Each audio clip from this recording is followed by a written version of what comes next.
Hello everyone, आप सभी का एक प्रॉब्लम है कि मैम एसबीआई पीओ का एग्ज़ाम बिल्कुल सामने है और इंग्लिश में मार्क्स नहीं आ रहे हैं कि इंग्लिश को कैसे इम्प्रूव किया जाए। तो गाइज़ ये वीडियो आप लोगों के लिए सच में बहुत इंपॉर्टेंट होने वाला है और इस स्ट्रेटेजी को फॉलो करके मैं खुद की अपनी बात बताने वाली हूँ कि मेरे क्या मार्क्स रह रहे थे और क्या मार्क्स आने लगे हैं।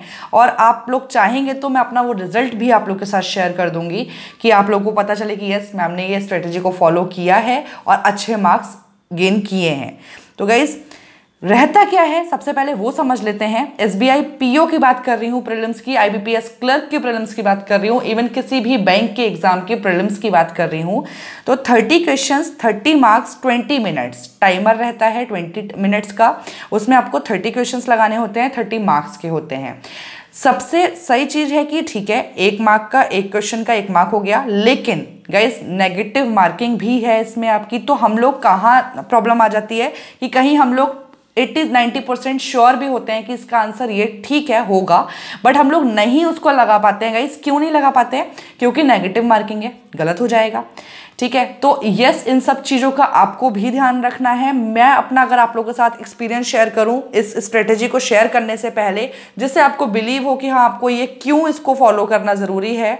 और ये भी मैं आपको इसमें बताने वाली हूँ गाइज कि how many month it will take to get 20+ marks in English. ठीक है, तो आपको कितना मंथ का टाइम लग जाएगा या कितना डेज लग जाएंगे इंग्लिश को इम्प्रूव करने में, अगर आप इस स्ट्रेटेजी को बहुत अच्छे से फॉलो करते हैं तो वीडियो को पूरा देखना है आप लोगों को। वीडियो को देखते देखते गाइस लाइक बटन को प्रेस कर दीजिए, जिससे मुझे भी मोटिवेशन आए। और अगर आप लोग चाहोगे तो मैं और भी subject wise strategy even syllabus आप लोगों को बता दूंगी, जो आपका अपकमिंग एग्जाम में बहुत हेल्प करेगा। तो गाइस मैं अपना आपको बताऊं, मैंने जब फर्स्ट एग्जाम दिया था मेरी प्रिपरेशन कुछ खास अच्छी नहीं थी, लेकिन फिर भी उस टाइम पर मेरे कट ऑफ से 5 मार्क्स ऊपर थे। But in English my marks is 0 guys. Yes 0 marks थे मेरे, और मेरा उसके वजह से नहीं हुआ था सिलेक्शन, बहुत खराब लगा था। लेकिन मैं अपने ऊपर तब भी काम नहीं कर रही थी उतना जितना काम मुझे करना चाहिए था।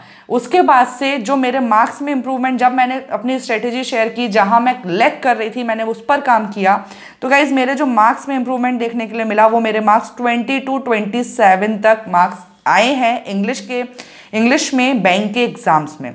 बट इसमें क्या काम आया, सबसे ज़्यादा मेरा हार्डवर्क, मैंने गाइस मेहनत की है।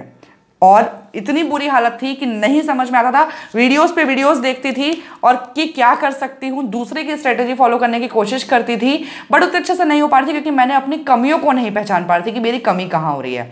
बट किया। इवन गाइज मेरे एक एग्जाम में 29 मार्क्स भी आए हैं आउट ऑफ 30, तो काफ़ी इंप्रूवमेंट देखने के लिए मिला है। इसमें मैं आप लोगों के साथ वो शेयर करने वाली हूँ, कैसे आपको करना है, क्या करना है। तो चलिए स्टार्ट करते हैं वीडियो को। गाइज इसमें आपका सिलेबस भी कवर हो जाएगा कि आपका क्या क्या रहता है इंग्लिश में। एसबीआई पीओ की बात कर लेते हैं, आईबीपीएस पीओ और आईबीपीएस क्लर्क, जो आपके एग्जाम्स हैं अभी आपके सामने।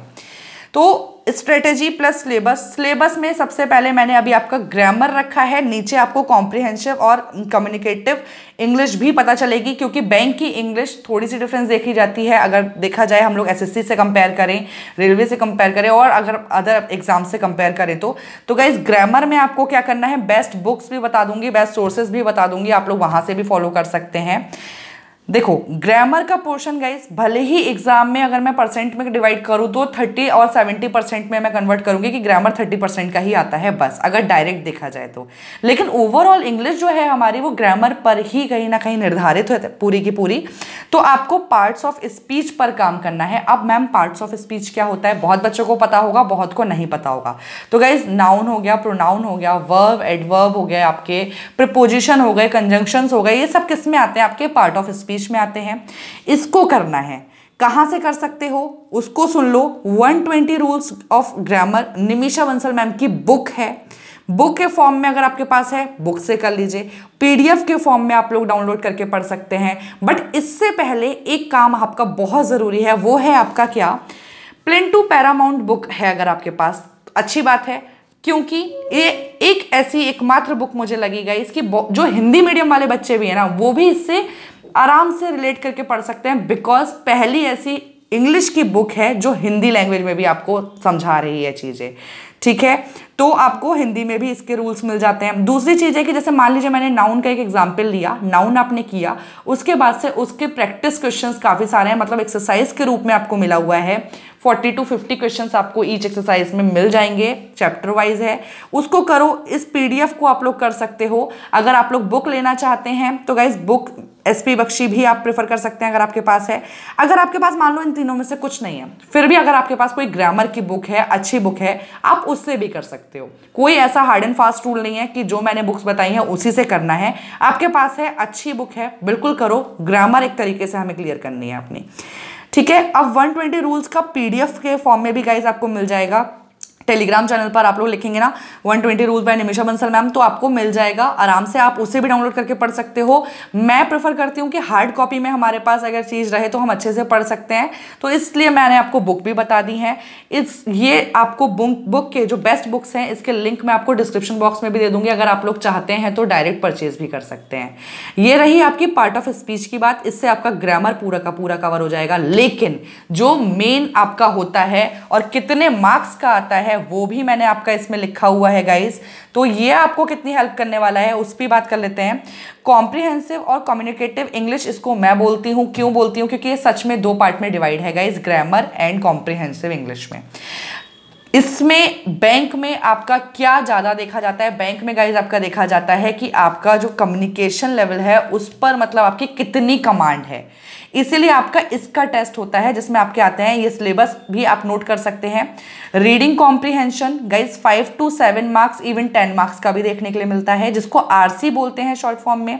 Close test 5 marks, fillers 5 marks, parajumbles देखने मिलते हैं जिसे रीअरेंजमेंट भी बोल सकते हैं, रीअरेंजमेंट करके भी आता है, पैराजम्बल्स करके भी आता है, ये भी 5 मार्क्स। एरर्स के क्वेश्चंस आपको देखने मिल जाएंगे 5 मार्क्स। मैच दी कॉलम हो गया, अलग अलग साइड में गाइज आपके ABC और दूसरी साइड में आपका उसके आगे के लिखे रहते हैं, उसको आपको मैच करना रहता है। स्पेलिंग एरर्स हो गए, वोकैब्स हो गए, और लास्ट में मैं आप लोगों को बताऊंगी यस कि how many month it will take to get 20+ marks in English, ठीक है। अब इसे कैसे करना है मैम, इसे ही तो टैकल नहीं हो रहा है हमसे, इसी को तो आप बताओ। तो यस गाइज ध्यान से सुनना, यहाँ से वीडियो आपका इंपॉर्टेंट होने जा रहा है बहुत ज़्यादा। बात कर लेती हूँ reading comprehension and cloze test की, बिकॉज ये ज़्यादा मार्क्स आपके कैरी कर रहे हैं। सभी लोग बोलते हैं, मैं भी बोलूँगी, तरीके के साथ बताऊंगी कि करना कैसे है। आपको करना है न्यूज़पेपर पे अपनी कमांड बनानी है, न्यूज़पेपर रीडिंग गाइज स्टार्ट करनी है। मैं आपको कौन सा सजेस्ट करती हूँ गाइज, मैं जो आपको रिकमेंड करती हूँ हमेशा से वो बताती हूँ कि द हिंदू आप करो। ऐसा नहीं है कि द हिंदू अगर किसी के आप मान लीजिए आ रहा है इंडियन एक्सप्रेस वगैरह, आप उससे कर सकते हो, आराम से आप किसी भी न्यूज़पेपर से पढ़ सकते हो जो इंग्लिश का है। द हिंदू मेरा कहने का इसलिए रहता है हमेशा क्योंकि इससे एग्जाम में ना डायरेक्ट एडिटोरियल वाला जो इसका सेशन रहता है उसका डायरेक्ट क्वेश्चन उस टाइप का पैराग्राफ देखने के लिए मिल जाता है, तो काफ़ी हेल्पफुल है। अब कैसे रीडिंग कॉम्प्रिहेंशन यहाँ से कवर होगा, तो गाइज अगर मैं पीओ की बात कर लेती हूँ तो पीओ में आता है फाइनेंस बेस्ड, इकोनॉमिक बेस्ड, तो सारा का सारा न्यूज़पेपर ये कवर करता है। न्यूज़पेपर में भी ये नहीं है कि आपको बोरियत से पढ़ना है गाइज, 1.5 से 2 घंटा आपको न्यूज़पेपर रीडिंग में देना है। उसमें जो आपको लगे कि हाँ ये पोर्शन हमारा इस पर इंटरेस्ट है, जैसे स्पोर्ट्स हो गया, बिजनेस पेपर हो गया आपका, नेशनल इंटरनेशनल न्यूज़ेज हो गए, एडिटोरियल का पार्ट हो गया, नहीं भी अगर समझ लो कुछ भी अगर आपको इसमें से नहीं करना है, ये सब कुछ भी आपको अच्छा नहीं लगता है, तो कैसे स्टार्ट कर सकते हो पढ़ना। एडिटोरियल के नीचे में एडिटर्स जो हैं लिख के अपने छोटे छोटे उनके पैराग्राफ्स में लिखा रहता है कॉलम्स टाइप में, उसको आप रीड करना शुरू करो, पढ़ना शुरू करो। गाइस मेहनत तो करनी पड़ेगी तभी होगा।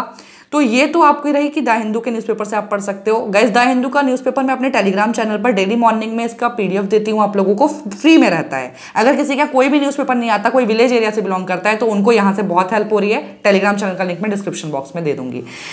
तो यहाँ से आपका reading comprehension cloze test complete हो गया। अब बात है कि मैम इसमें से हम अगर ये करते भी हैं तो कितने मार्क्स ला सकते हैं। तो गाइस जस्ट 5 to 7 मार्क्स जो मैंने लिखा है ना, 5 to 6 मार्क्स आप आराम से इस तरीके से ला सकते हो। क्लोज टेस्ट में आप चाहो तो पूरे के पूरे मार्क्स ला सकते हो, बिल्कुल आराम से ला सकते हो। रही बात कि मैम फिलर्स है, पैराजम्बल्स है, एरर्स के क्वेश्चंस हैं, इसको कैसे करना है। गाइज न्यूज़पेपर और ग्रामर मिला के ये आपका बिल्कुल आराम से कवर होगा, क्योंकि फिलर्स में भी ग्रामर का रोल भी होता है गाइस और आपका रीडिंग का भी होता है। रीडिंग स्किल्स अगर आपकी बहुत अच्छी हैं, अपने इंप्रूवमेंट दिखाया है, उसमें मेहनत की है, तो आपको अपने मार्क्स खुद बढ़ते हुए दिखेंगे। क्योंकि कहीं ना कहीं फिलर्स ना, जैसे पहले आपको देखने मिलता है सिंगल फिलर्स होते हैं, डबल फिलर्स होते हैं, ट्रिपल फिलर्स भी देखने मिल रहे हैं अब एग्जाम में, बट वो मेंस वगैरह में ज़्यादातर मिलते हैं, और अगर प्रीलिम्स में मिलेंगे तो ईजी लेवल रहेगा। तो इसमें आपकी ग्रामर भी काम आ जाती है, इसलिए रिविजन करते रहा करो। पैरा जंबल्स में गाइज आपको शफलिंग करना पता हो, मतलब चीजें जब न्यूज़पेपर पढ़ोगे आपको पता चल जाएगा कि यार इस सेंटेंस से पहले ये सेंटेंस नहीं आएगा, इसके बाद आएगा, तो आप फॉर्म कर पाओगे। एरर्स के क्वेश्चंस आपके ग्रामर से कवर हो जाते हैं। ये अगर आप बात मानिए मेरी, 5 मार्क्स इसमें मान रही हूँ, 5 मार्क्स पूरे आप इसमें भी ला सकते हो, इसमें भी 5 मार्क्स ला सकते हैं। और एरर्स अगर आपका बात करते हैं तो ग्रामर पे अच्छी पकड़े तो गाइस पूरे इसमें भी ला सकते हो।